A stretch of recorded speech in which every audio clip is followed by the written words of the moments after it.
This evening, we begin with the security matters, where the United States has resumed intelligence and surveillance operations over Nigeria's Sambisa Forest following recent airstrikes targeting ISIS-linked militants in Sokoto State. A flight tracking data on Saturday showed a U.S.-operated aircraft conducting reconnaissance missions over Borno State, a known stronghold of insurgent groups.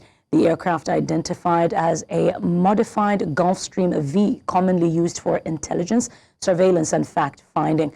This is believed to be monitoring activities of Islamic State West Africa province, operating in the northeast and Lake Chad region. Now, surveillance flights had paused briefly after the Sokoto strike before restarting.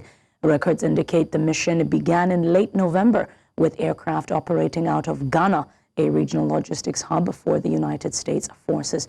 The renewed operations come amid heightened security cooperation between Washington and Abuja and follow warnings of a continued military action against militant groups in Nigeria.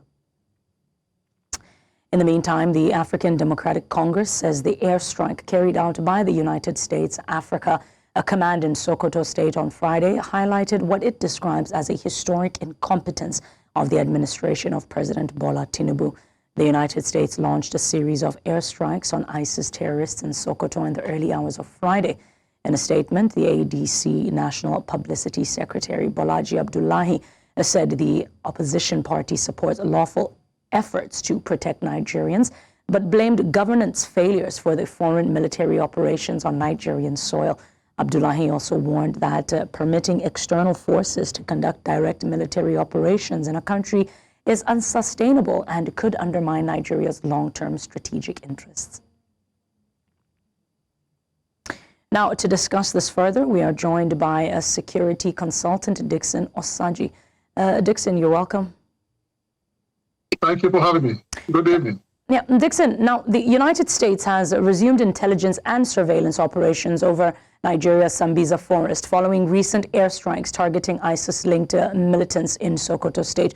Your thoughts on this, please?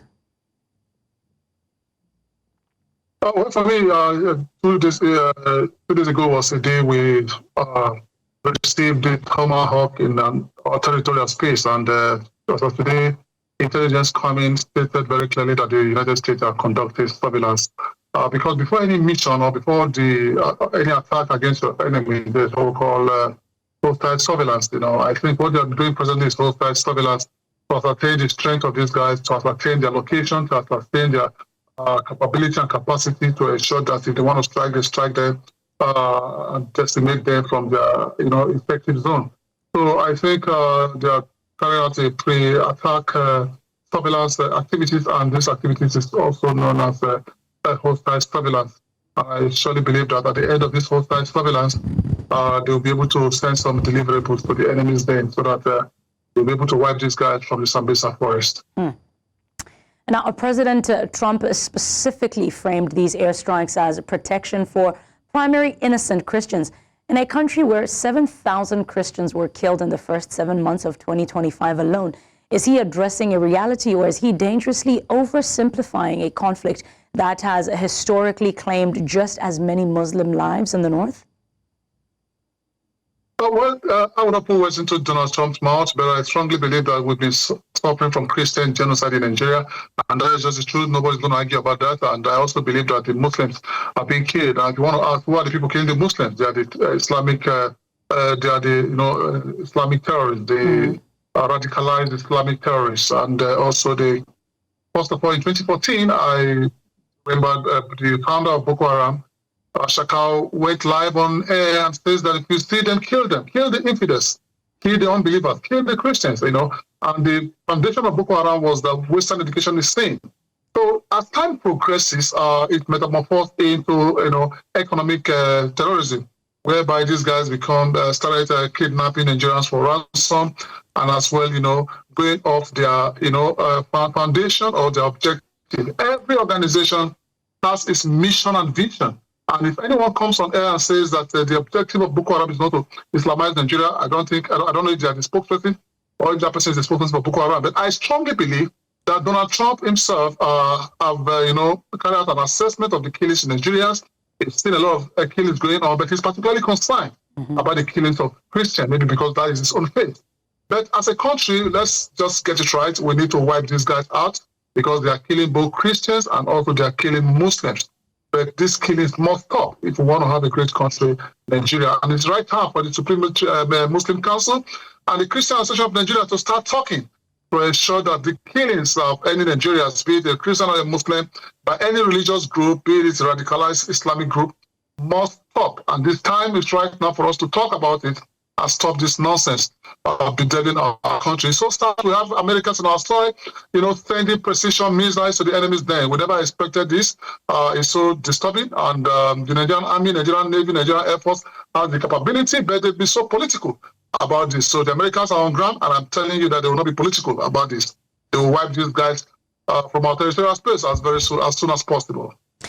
Now, there are speculations that the strikes were not necessarily on target, and I want us to talk about that because the Pentagon describes the airstrikes, and I quote, as perfect strikes. However, with reports of missile fragments found near civilian villages in Sokoto, what is the risk that this intervention becomes the primary recruitment tool for the very militants it aims to destroy? The Tomahawk is not a friendly missile. It's a precision-driven missile. It's always, hit its target wherever it's being sent to. Sometimes when you send out the Tomahawk, there are some fragments, that can, fall out from the Tomahawk in some given areas, some given locations. But the truth is that the Tomahawk went to its location and, got its target. I've seen a lot of people saying that it was a missed target. It can never be a missed target because that Tomahawk was designed, to travel for about 1,600 kilometers precision-wise and also hit its target precision-wise. So the targets were hit. Any other fragments you've seen around being posted on social media might be the fragment from the Tomahawk. But I tell you that the Tomahawk delivered its message precisely as directed some few days ago. Now, we'll come back to the Tomahawk very quickly.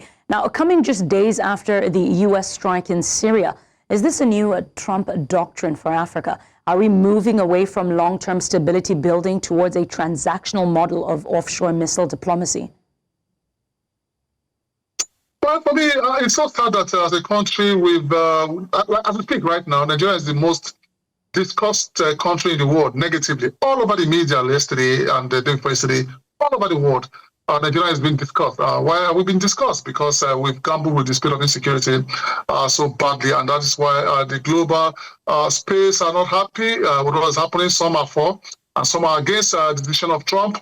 And those that are for his decision, they are happy. Those that are against his decision, they are not happy. It is what it is, because whatever the case may be, if you stand on any given side, you must face some backlash, either from the positive or negative side. But as we rightly talk about, as it's going right now, I think our presence in Nigeria right now, the presence of U.S. presence in Nigeria right now is going to, signal a form of, global threats. A lot of criminal activities, the ISIS, the terrorist network want to start migrating to Nigeria to defend their own borders and also ensure that they fight the Americans, because wherever the Americans are, fighters want to go there to engage there because they see an American as the number one enemy of the world. So I think these diplomatic issues, and we must handle it very sensitively. And the Nigerian military needs to have effective coordination with the United States Force and the United States African Command here in our territory to ensure that this mission must be concluded quickly and also have the Americans depart our territorial space so that we don't have visitors coming from all over the world to come and defend their borders in the area of terrorism perspective. Now, Dickson, lastly, security experts argue that the Lakurawa filled a vacuum left by the near absence of state security. Does a Tomahawk missile address that state failure, or does it merely treat the symptom while the wound continues to fester? All right, fantastic. You see, one thing about the Tomahawk is this: when it comes to counterterrorism, there are 4 factors that are very important. That is very important: the link, the resource, demobilize, and radicalize this, demoralize these people. What the Tomahawk did was just to the resourcing is very important when it comes to counterterrorism. Is the aspect of taking out arms and ammunition for these guys, cutting off their logistics supply, and ensuring that they don't have arms and ammunition to engage the Nigerian or government security forces. Then the link. What it does is to delink the fighters, cut off the link between the fighters and also cause a disarray between their command structure. So it's a very, very good one when you have an effective bombardment against these guys. What you do is that you disorganize them and you demobilize them and demoralize them. So as we speak right now, the Lakura groups in Sokoto State, they have been demoralized and destabilized because we must not give them time to regroup and start planning another attack against the Nigerian state. We must have what we call take hold and rebuild. Every territory that has been taken from these guys must be rebuilt by our Nigerian forces. What has been happening in Nigeria is conquer and abandon. We must stop that tactics. It's very wrong for us. When you conquer any territory, don't abandon such territory. Go for the territory, hold that territory, and rebuild that territory. So the Tomahawk is on ground, and I think it's going to do some great job in the area of the resourcing these criminal elements, delinking these criminal elements, demobilizing and demoralizing them from their given enclave. And I tell you, Nigeria will bring again. Security consultant Dickson Osajie, thank you so much for your time.